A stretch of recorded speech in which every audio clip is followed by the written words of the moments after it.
Hello friends, my name is Shakti Shivraj Saini and I welcome you all in English speaking class. Friends, last lesson में हमने numbers के बारे में पढ़ा और जाना. आज हम प्रीपोजिशन के बारे में पढ़ेंगे और जानेंगे. देखिए, प्रीपोजिशन जो सब्जेक्ट है पार्ट्स ऑफ स्पीच में, ये बहुत ज़्यादा ज़रूरी एक अंग माना जाता है इंग्लिश स्ट्रक्चर में. स्पोकन हो चाहे रिटन हो, दोनों ही के अंदर इसकी जो इम्पोर्टेंस है बराबर की होती है. तो without knowing the prepositions we can not speak the English properly. So it is essential to learn it very well. तो आइए स्टार्ट करते हैं प्रीपोजिशन. पहले ये जानते हैं कि प्रीपोजिशन दरअसल होती क्या है. आइए शुरू करते हैं. अगर प्रीपोजिशन की मैं यहाँ परिभाषा लिखूं तो परिभाषा से स्पष्ट हो जाएगा कि वह शब्द जो सब्जेक्ट और ऑब्जेक्ट के बीच के रिलेशन को डिफाइन करता है, वह प्रीपोजिशन कहलाता है. यानी वह शब्द जो सब्जेक्ट और ऑब्जेक्ट के बीच में जो रिलेशन है उसको डिफाइन करें, वो प्रीपोजिशन वर्ड कहलाएगा. एग्जाम्पल के लिए देखते हैं हम. Ram is on the roof, यानी राम छत के ऊपर है. अब जो सब्जेक्ट राम है और ऑब्जेक्ट रूफ है, इन दोनों के बीच में दरअसल कनेक्शन क्या है, इस कनेक्शन को हमें बताया प्रीपोजिशन वर्ड ने. इसने ये बताया कि राम दरअसल छत के ऊपर है. यानी कि जो दोनों के बीच में रिलेशन था, राम और छत के बीच रिलेशन हुआ कि राम की जो स्थिति है छत के में, वो क्या है, छत के ऊपर है. तो यही प्रीपोजिशन वर्ड यानी संबंध सूचक अवयव. प्रीपोजिशन को हिंदी में कहते हैं संबंध सूचक अवयव. तो इस एग्जाम्पल से क्लियर हुआ कि दरअसल प्रीपोजिशन की महत्ता और इंपॉर्टेंस क्या है. यानी ये सब्जेक्ट और ऑब्जेक्ट दोनों के बीच के रिलेशन को डिफाइन करता है. राम और छत का क्या रिश्ता था कि राम छत के ऊपर है. यही प्रीपोजिशन वर्ड है. अगर यहां से हम प्रीपोजिशन हटा दें, सेंटेंस बनता है राम छत है. राम को छत थोड़ी ना है. तो इसी से इसकी इंपॉर्टेंस पता चल जाती है कि सेंटेंस मेकिंग में, स्पोकन में, रिटन में, हर जगह पर प्रीपोजिशन वर्ड्स कितने जरूरी होते हैं. आइए अब कुछ प्रीपोजिशन वर्ड्स को जानते हैं जो कि स्पोकन में बहुत बहुत ज़्यादा ज़रूरी होते हैं. उनका यूज़ करने का प्रॉपरली तरीका क्या है वो भी हम सीखते हैं. आइए शुरू करते हैं.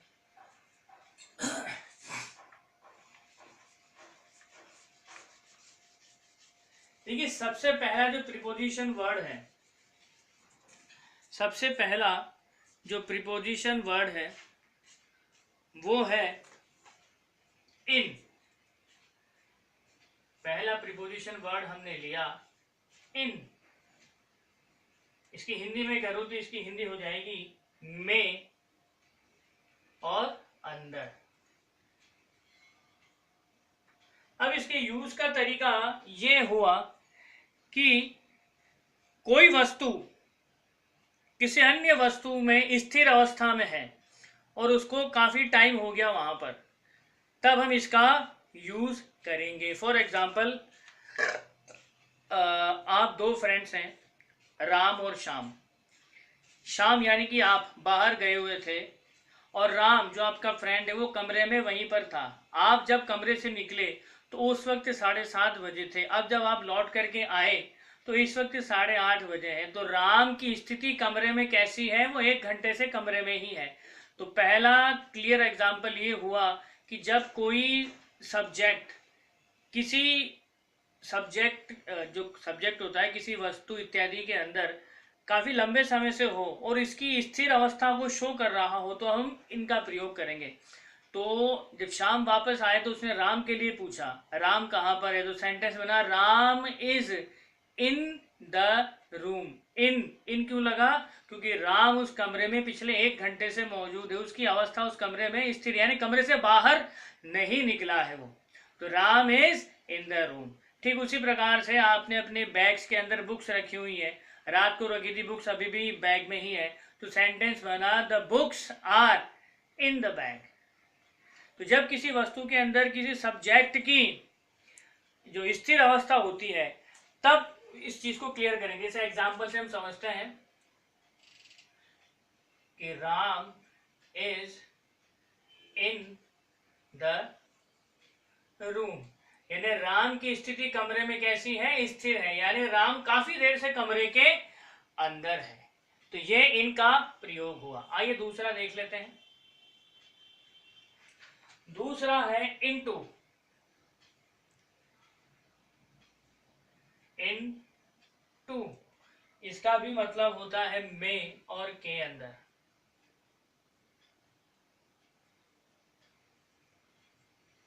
अब इसी सेंटेंस को हम अगर इसमें कन्वर्ट करें तो Ram is in to the room,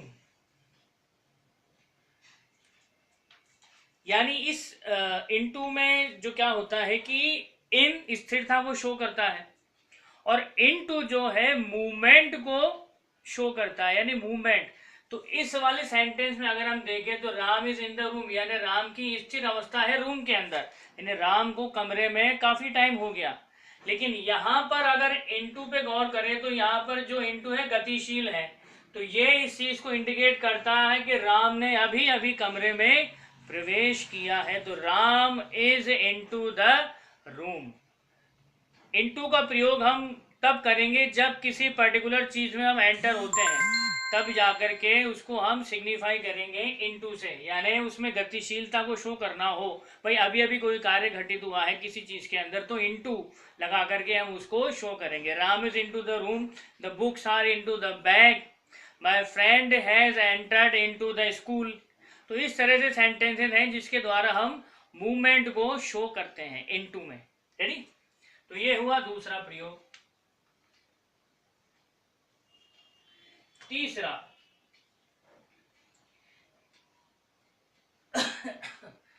इन और एट। इन, अब देखिए इन का जो प्रयोग होता है ये होता है बड़े महाद्वीपों, देशों, प्रांतों, जिलों और बड़े शहरों के लिए। इनका मतलब वैसे में ही रहा। अब इसका प्रयोग कहाँ करना है? बड़े महाद्वीपों, देशों और प्रांतों, महाद्वीपों, देशों, प्रांतों, जिलों और बड़े शहरों, इनके लिए हम प्रयोग करेंगे इनका। जैसे the Ram lives in Asia, the Ram lives in India, the Ram lives in Rajasthan, the Ram lives in Jaipur. तो जितने भी बड़े प्रांत हो गए, महाद्वीप हो गए, देश हो गए, जिले हो गए, शहर हो गए, उनको हम इंडिकेट करेंगे इनसे। एट को, जी हाँ, एट का भी देख लेते हैं। एट को हम शो करेंगे गांव, छोटे शहरों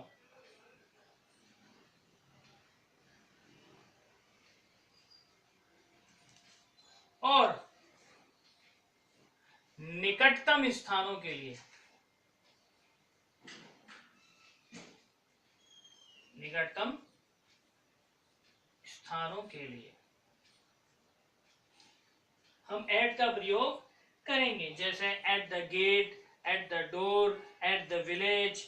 इस तरह से छोटे शहर हो गए, at the Sanganer, at the Jaisinghpura Khor. तो छोटे शहरों, गांवों, कस्बों और निकटतम स्थानों के लिए एट का प्रयोग, और बड़े महाद्वीपों, देशों, प्रांतों, जिलों और बड़े शहरों के लिए इनका प्रयोग हम करेंगे। तो ये हुआ तीसरा प्रीपोजिशन वर्ड। आइए चौथे की तरफ चलें।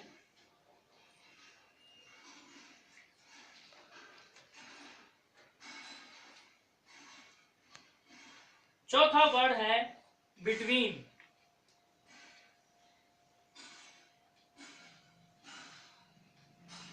बिटवीन, इसका मतलब होता है बीच में।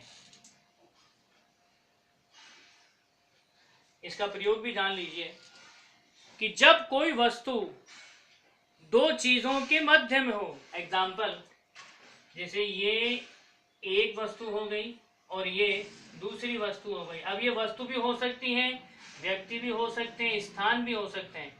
यदि दो वस्तु व्यक्ति स्थानों के मध्य में किसी चीज की पोजीशन हो तो हम प्रयोग करेंगे बिटवीन का। देखिए, दो वस्तु व्यक्ति स्थान इनके बीच में पोजीशन है किसी चीज की, तो प्रीपोजिशन लगा बिटवीन यानी बीच में। सेंटेंस बना जैसे Ram is between Sita and Radha, यानी राम सीता और राधा के बीच में है। तो बिटवीन का प्रयोग इसी तरह से करेंगे, जब दो चीजों के मध्य में कोई चीज हो तो बिटवीन यानी बीच में। फ्रेंड्स, आगे के लेसन्स में हम कुछ और प्रीपोजिशन वर्ड्स के साथ आपके सामने उपस्थित होंगे। तब तक आप प्रैक्टिस करिए, खुश रहिए, मुझे आज्ञा दीजिए। नमस्कार।